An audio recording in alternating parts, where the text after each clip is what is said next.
ومن أحسن قولا ممن دعا إلى الله وعمل صالحا وقال إنني من المسلمين.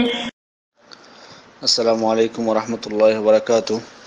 আমাদের একজন ভাই প্রশ্ন করেছেন যে ওনাদের মসজিদে ইমাম সাহেব সূরা ফজরের নামাজের পর সবাইকে নিয়ে কিছু আয়াত তেলাওয়াত করেন, কিছু জিকির আজকার করেন, জামাতবদ্ধ হবে, এগুলোর ব্যাপারে ইসলামের রুলিং তিনি জানতে চেয়েছেন।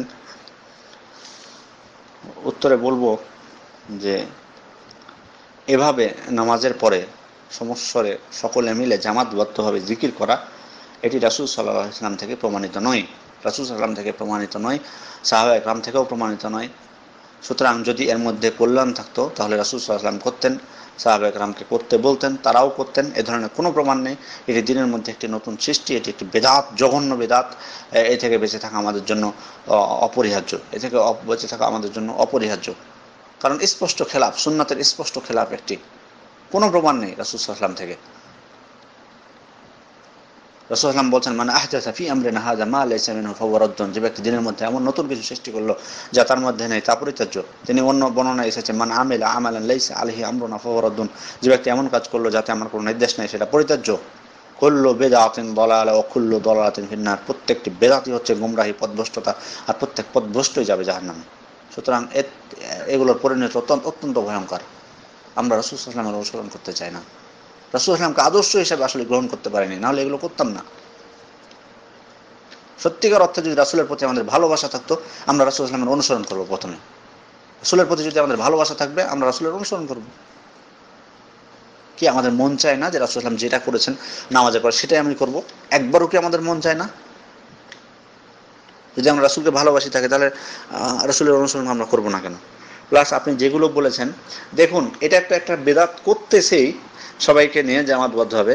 তারপর আপনি যে বিষয়গুলো উল্লেখ করেছেন সেগুলো দেখুন, কি পড়ে? সূরা হাশরের শেষে 3 আয়াত পড়ে। সূরা হাশরের শেষে 3 আয়াতের ব্যাপারে একটি হাদিসও সহিহ পাওয়া যাবে না, একটি হাদিসও সহিহ নেই, সবগুলো হাদিসই দুর্বল। অতএব এই আমলটাও ভুল। যদি কেউ একাকীও করে সেটাও ভুল। তারপরে দেখুন দরুদ পড়ে, দরুদের প্রকৃত অর্থে স্থান কোথায়? রাসূল সাল্লাল্লাহু আলাইহি ওয়াসাল্লাম দরুদ কোথায় পড়তেন বা সাহাবায়ে কেরাম কোথায় পড়তেন? তারা পড়তেন তাশাহুদ অবস্থায়, সালাম ফিরানোর আগে পড়তেন। তারা দরুদ সালাম ফিরানোর আগে পড়তেন।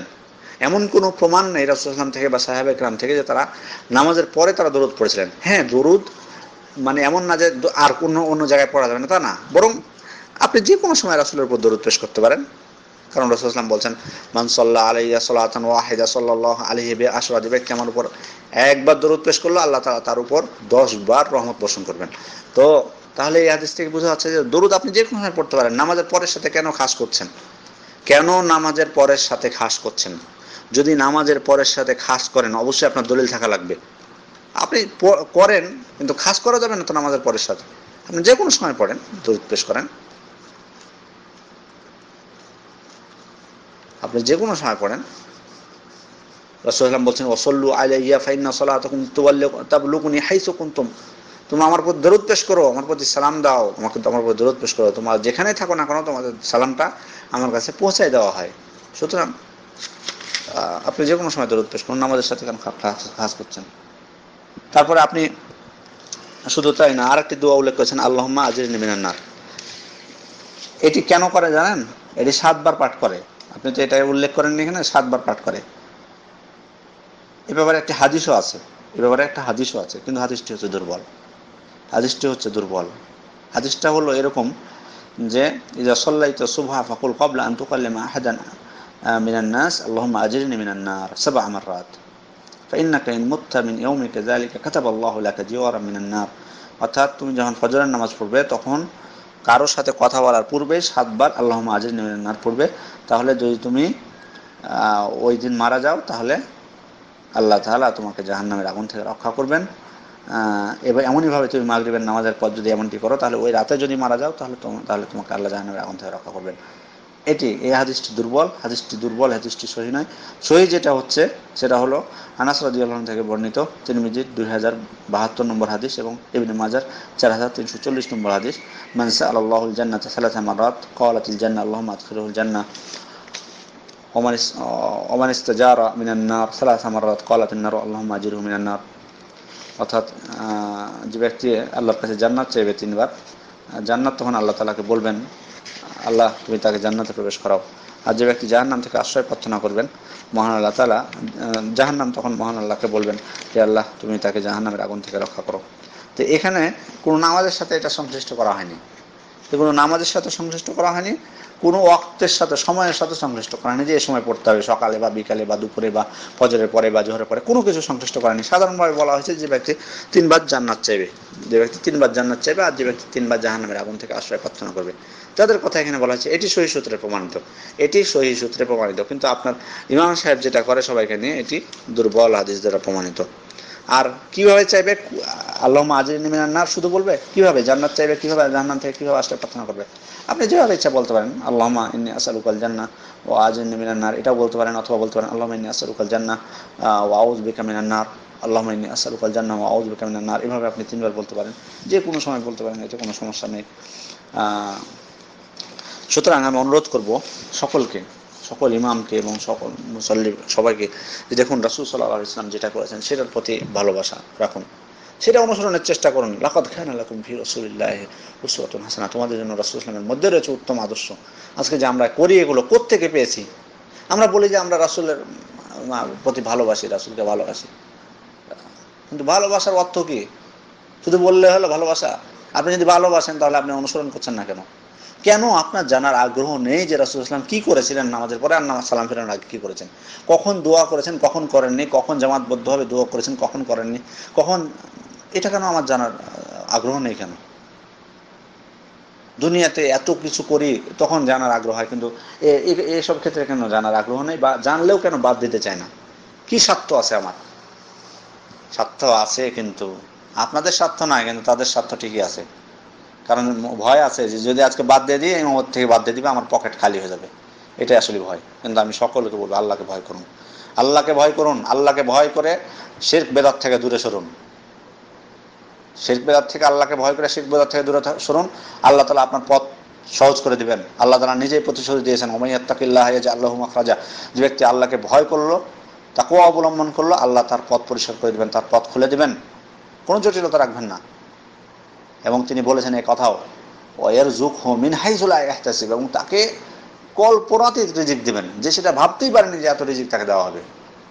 সুতরাং আল্লাহকে ভয় করুন, আল্লাহকে ভয় করে ছাড়ুন এগুলো। ভয় কেন পাচ্ছেন? আল্লাহ আপনাকে হেল্প করবেন। আল্লাহর উপর তাওয়াক্কুল করুন, শিরক বিদআত থেকে দূরে সরুন। রাসূল সাল্লাল্লাহু আলাইহি ওয়াসাল্লাম কি আমল করেছেন সেটা লক্ষ্য করুন।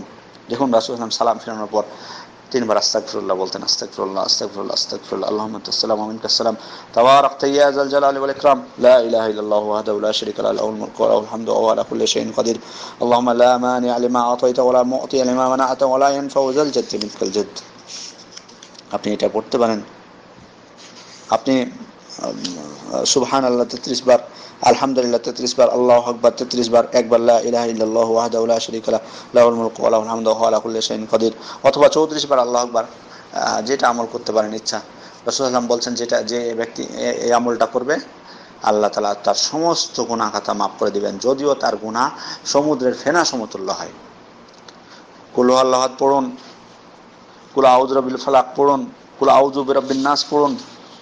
শুধু তাই না, ফজর এবং মাগরিবের নামাজে 3 বার করে পড়ুন, এগুলো 3 বার করে পড়ুন ফজর এবং মাগরিবের নামাজে। আয়াতুল কুরসি পড়ুন, আয়াতুল কুরসি, আল্লাহু লা ইলাহা ইল্লা হুয়াল হাইয়ুল কাইয়ুম। মানুষকে ইমাম সাহেবরা শিখায় না এগুলো, শিখাতেই চায় না। শিখান একবার এবং বলুন এগুলোর ফজিলত কি, মানুষ এমনি মুখস্থ করবে। প্রতি ফরজ নামাজের পর আপনি যদি আয়াতুল কুরসি পাঠ করেন তাহলে কি ফজিলত?